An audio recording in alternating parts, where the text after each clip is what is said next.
안녕하세요, 희쌤입니다. 여러분들 지금 화장대에 있는 많은 화장품이 있을 것 같은데요. 그 화장품들 혹시 왜 사셨을까요? 모델이 예뻐서? 아니면 의사가 만들어서? 아니면 너무 세일을 많이 해서?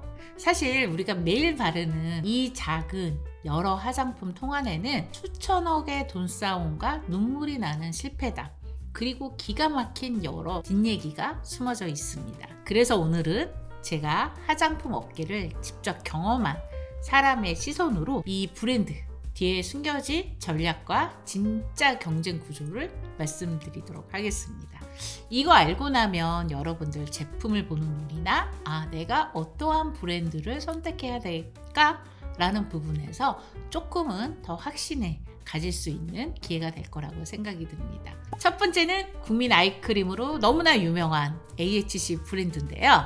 아이크림은 원래 눈가에만 조금씩 아껴서 바르는 게 상식이잖아요. 그래서 용량도 작고 굉장히 고가의 판매가 되고 있는데 AHC에서는 에라 모르겠다, 얼굴 전체에 다 발라버려 라는 굉장히 재밌고 황당한 전략을 씁니다. AHC는 원래 에스테틱 하이드레이션 코스메틱스란 브랜드명 그대로 에스테틱급 이제 수분 관리를 집에서 라는 그런 컨셉으로 이제 개발된 브랜드인데요. 초기에는 병원과 그 다음에 피부 관리실, 지금도 아마 청담동에 있는 걸로 알고 있습니다. 그래서 그런 피부 관리실에만 납품했던 그런 전문가용 브랜드였었습니다. 그래서 지금도 이제 패키지 디자인의 화려함보다는 전문가스러운 느낌을 좀 고수하는 전통이 남아 있는 걸 좀 확인해 주실 수 있으실 거예요.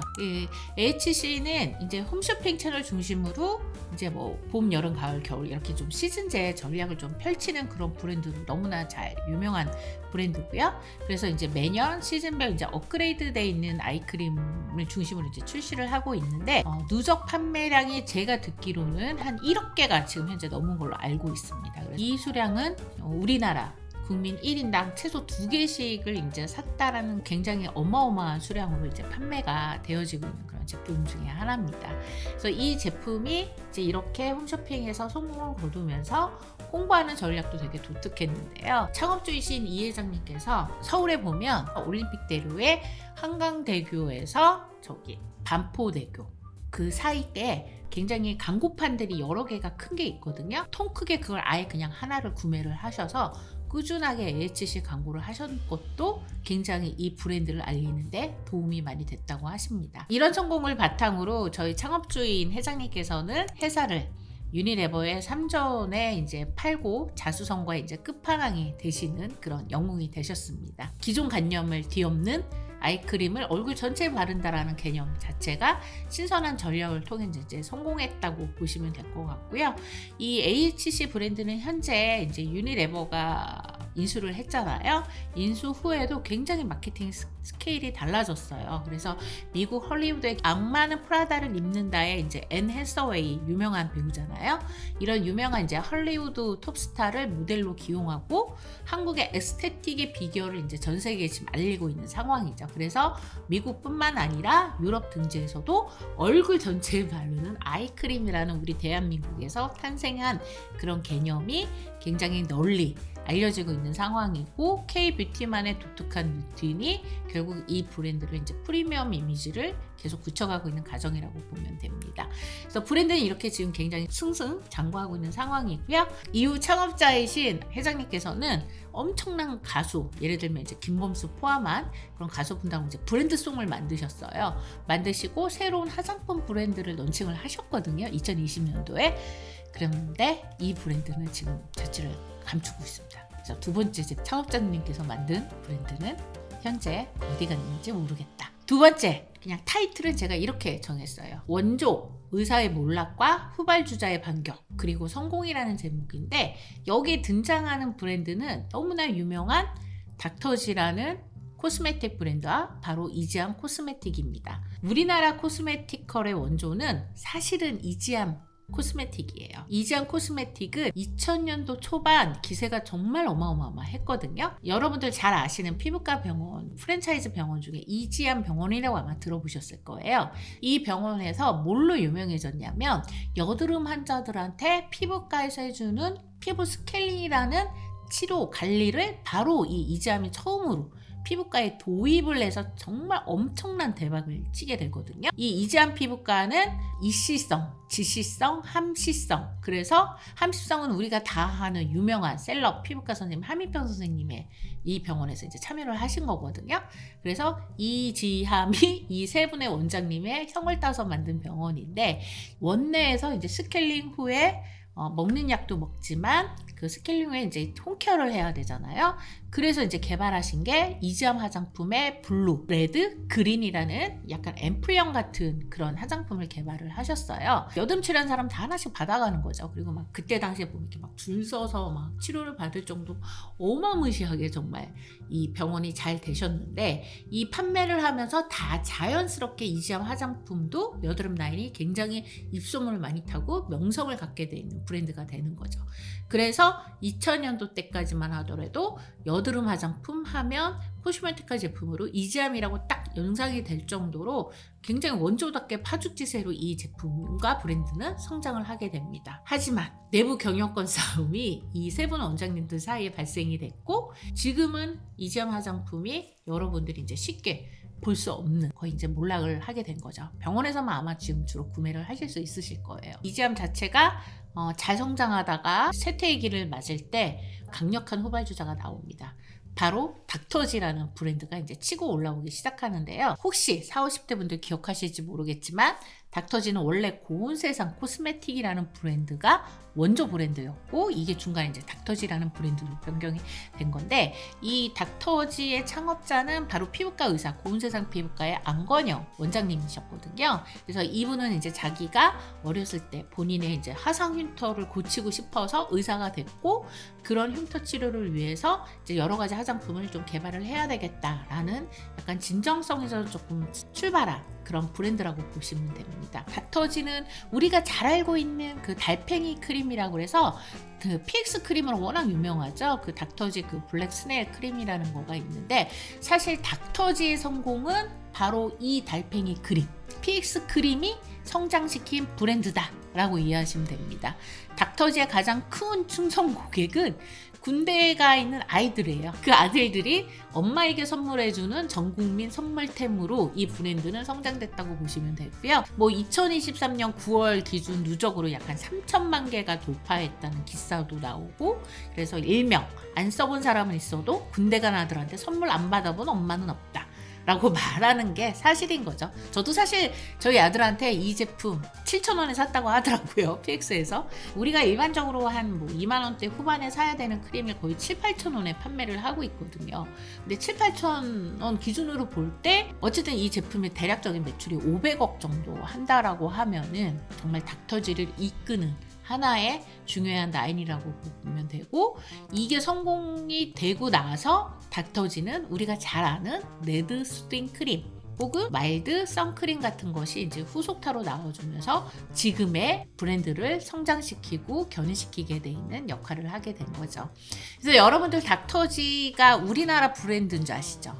아니에요. 닥터지는 지금 로레알에 인수가 됐습니다. 로레알이 2023년 12월에 그게 금액은 정확히 나오진 않아요. 근데 대략 한 5천억에서 6천억 정도의 매각된 그런 브랜드고, 닥터지는 명확한 로레알 외국 브랜드가 되었습니다. 다음으로는 여러분들 잘 아시는 라운드랩 독도 토너인데요. 저도 저기 지금 갖고 있습니다. 제 화장품 창고에 있는데, 독도 토너에 진짜 독도물이 들어있을까? 여러분 혹시 이런 고민 해보신 적 없으세요? 저는 이 제품 살 때 그 생각 했었거든요. 진짜 독도물이 들어가 있나? 정답은 아니에요. 울릉도 해양 침출수를 지금 쓰고 있고요. 1025라는 숫자를 아마 이 제품이나 브랜드를 사실 때 많이 보실 텐데, 이 날짜는 바로 독도의 날을 의미한다고 합니다. 사실 이건 조금 정형적인 애국 마케팅이라고 생각해 주시면 될 것 같아요. 근데 반전은 뭐냐면, 사실 마케팅은 이렇게 애국 마케팅으로 진행을 했는데 써보니 제품이 너무 좋았던 거예요. 지금도 많이 쓰시는 이제 성분 분석 웹 아시죠? 화해라는 웹을 아시고 계실 건데, 거기서 1위를 이제 3년 연속을 찍고, 그 다음에 명예정당까지 오르면서 2017년 대략 한 23억이던 매출이 2022년 단 5년 만에 1155억까지 뜹니다. 그리고 더 무서운 거는 이렇게 팔면서 이익이 40%, 영업이익이 40%까지 나는 거거든요.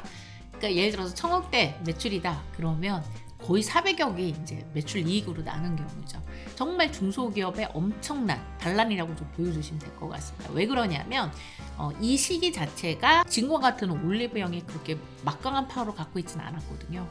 뭐 토리몬이나 더 페이스샵이나 뭐 여러 가지 아모레퍼시픽에서는 아리따움이라든지 이런 노드샵 브랜드들이 길거리에 굉장히 많이 있었고, 이 노드샵 브랜드들은 그때 당시에 굉장히 화려한 모델들을 쓰는 마케팅과 함께 향료까지 이제 넣으면서 굉장히 적극적인 마케팅을 하는데, 라운드랩 같은 경우에는 그냥 순하게 우리 토너니까 피부 건강 지키고 본질에 충실하자라는 전략으로 승부를 했던 거죠. 초기에 한 23억 정도 팔았던 소규모 브랜드가 독도 10월 25일 기념하자라는 그 애국 마케팅 하나와 제품력으로 저희 이런 중소 브랜드를 갖고 있는 화장품계에서는 감동의 하나의 서사시라고 많이들 말씀을 주시고 계십니다. 근데 여기서 이제 들을 게 뭐냐면, 독도 토너네?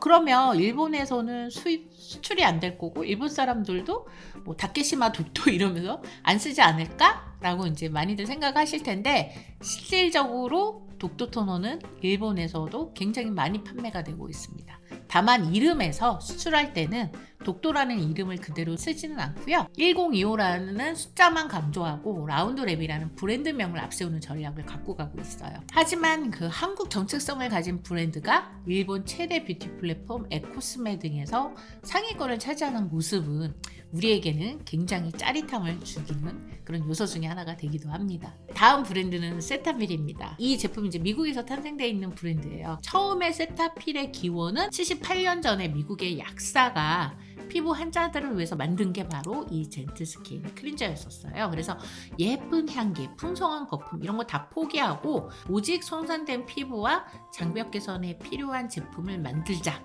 이게 결국은 이 브랜드의 핵심 포인트거든요. 그래서 여러분들이 이 제품 썼을 때 이거 불량 아니야? 하셨던 분들 되게 많아요. 왜냐하면 처음에 이게 런칭이 됐을 때가 한 2000년도 전부터 이제 런칭이 됐었는데 거품이 하나도 안 나고 물 없이 닦아내고 된다고 생각하는데, 닦고 나면 이제 미끄덩거리고 이거 제품이 왜 이래? 이러면서 사실 우리나라에서는 보습제인 크림이나 로션 대비 젠틀스킨 클린저는 성공을 못했었거든요. 그래서 이제 당시에 이게 이제 약사가 만들었다고 그랬잖아요. 근데 이제 당시 피부과 의사들이 좀 센세이션했던 거예요. 이거 자극도 없고 너무 순한데?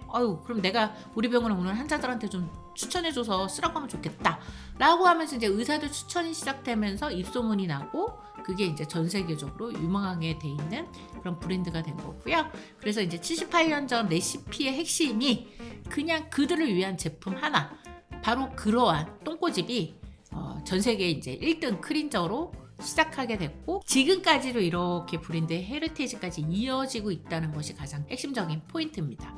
다음은 피지오겔인데요. 피지오겔은 우리 2030 분들한테는 조금 낯설 수도 있지만 4050 분들은 너무나 잘 아시는 브랜드일 거예요. 왜 그러냐면 피지오겔 때문에 피부과 가서 피부과 선생님 저 파란 통, 그 파란 통 보습제 처방해 주세요 라고 했던 그 경험들을 다 갖고 있었을 거예요. 그래서 피지오겔은 처음부터 이런 올리브영이나 인터넷에서 판매됐던 제품이 아니에요.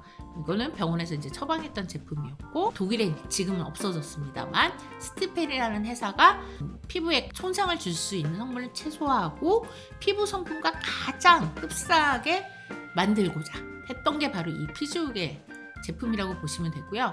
피지오겔은 오랫동안 유명 연예인 모델을 쓰지 않은 걸로 유명했었어요. 그래서 예쁜 모델이 바르는 화장품이 아니라 무향, 무색소, 무방제라는 산무 원칙을 가지고, 굉장히 디자인도 투박하잖아요. 그 디자인이지만 정말 피부에 가장 근접한 성분으로 피부를 빠르게 개선하고 내 피부의 문제를 해결해주는 약과 같은 그런 코스메티컬 더마 화장품으로서의 정말 오랫동안 넘버원의 위치를 가지고 있고 강력한 브랜딩이 된 사례 중에 하나입니다. 이 피지오겔은 원래 제가 독일 브랜드라고 말씀을 드리긴 했는데 되게 아픈 사연이 있어요. 너무 많이 팔려다녔어요. 그래서 피지오겔은 처음에 독일 브랜드였다가 그 다음에 이제 영국계 글로벌 제약사인 GSK라는 영국 소유의 제약사가 있거든요. 팔려갔다가 한국의 LG생활건강이 피지오겔의 아시아 및 북미 사업권을 인수하게 됩니다.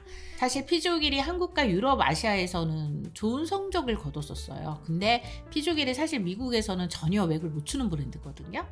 이건 좀 아시는 분들은 아시는 내용인데, 그래서 LG생활건강이 인수하기 전에 굉장히 좀 가격이 많이 낙찰가라고 하죠. 우리가 아무도 대한민국에서 이제 인수하려고 하는 데가 없었던 거예요. 한국콜마한테도 그렇고 AP에도 그렇고 이런 대형 국내 화장품 기업의 브랜드 인수에 대해서 제발 이 브랜드 좀 사줘 라는 이제 적극적인 대시를 했다는 업계에 후문이 있습니다. 하지만 지금은 명실상부하게 피지오겔은 우리나라 LG생활건강이 보유하고 있는 한국 브랜드고요.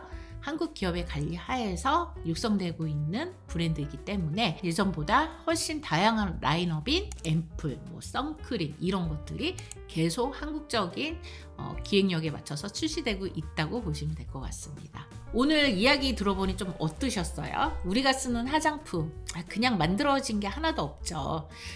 저도 화장품을 운영하는 브랜드 대표로서 그냥 제가 한 말씀만 드리자면 화려한 모델보다는 그 브랜드가 가지고 있는 고집, 그 브랜드가 가지고 있는 철학, 그 고집과 철학이 과연 어떠한 기술력으로 표현이 되고 있고 그 기술력을 확보하고자 어떻게 노력하고 그래서 그 확보를 통해서 얼마만큼 개선되어 있는 효과를 보여지느냐, 바로 이 브랜드가 가지고 있는 그 고집이 결국 여러분들이 지불하는 비용에 확실하게 효능효과로 보답하는 중요한 계기가 될 것 같습니다. 오늘 내가 쓰는 화장품 브랜드 이야기의 영상이 좋으셨다면 좋아요, 구독 부탁드리겠습니다. 희쌤이었습니다.